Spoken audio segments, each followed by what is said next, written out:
Mad Max Fury Road, a movie that I think everyone was surprised got nominated for a Best Picture nomination, including me. Because how often is it, like, of course they go for like war movies and things like that, but how often do they just do an action movie? And I've never actually seen any of the other Mad Max movies. I might have to now.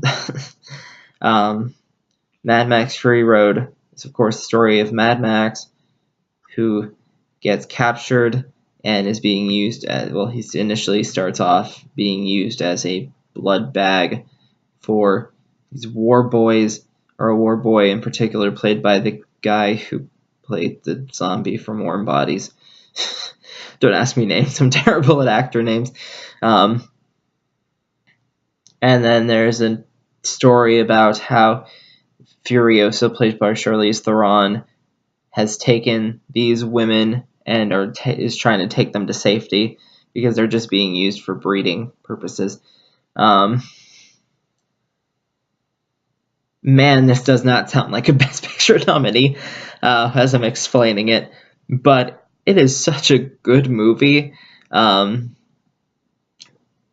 It's mainly just a chase movie with a lot of fighting and stunt work and stuff, but it's all so impressive and it's so cool. You don't question things like the guy playing guitar on the front of the truck whose guitar shoots fire, and it doesn't matter what he's doing there or why he's there or how practical it is to have somebody playing guitar on the front of your truck, because it's awesome. And that's pretty much the movie. You don't question most of it.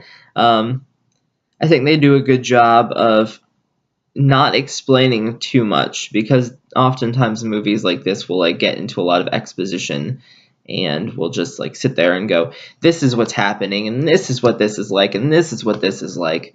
And that's the whole movie. And a lot of movies do that. This does not. They do not actually tell you that much about the characters. They don't tell you that much about the place or the people.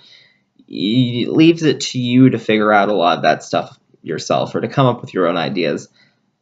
Or, like, I know that guy, like, the main bad guy's in control of the water. Is that why everybody's following him? No, it more seems like he has spread this almost religion among these people, and they're so believing of it that they follow him, and he's actually a very convincing leader. I think he actually, not that he's a bad guy, but I actually think he's a competent leader. That sounds terrible, but I think as far as like the apocalypse and stuff and bringing people together, he's managed to do that quite well. Of course, Tom Hardy replaces Mel Gibson as Mad Max. He does a good job. Mad Max has never really been the focus of the Mad Max movies, ironically.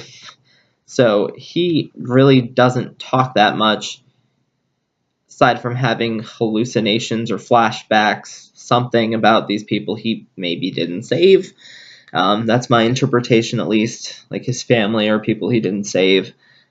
But they do a really, like I said, I don't mind that they don't talk about that a lot, because everybody can make up their own story for that.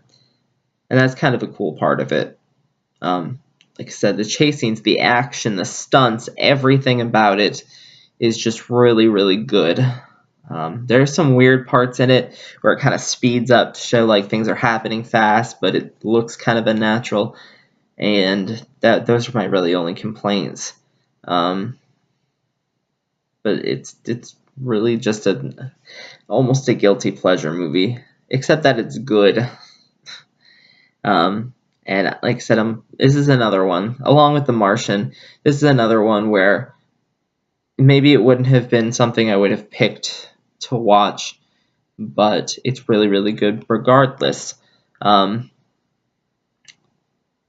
So it's another one where I'd say, yeah, go ahead, like go out, pick it up, the Red Box or something, go ahead and watch it. It's actually like on demand on HBO.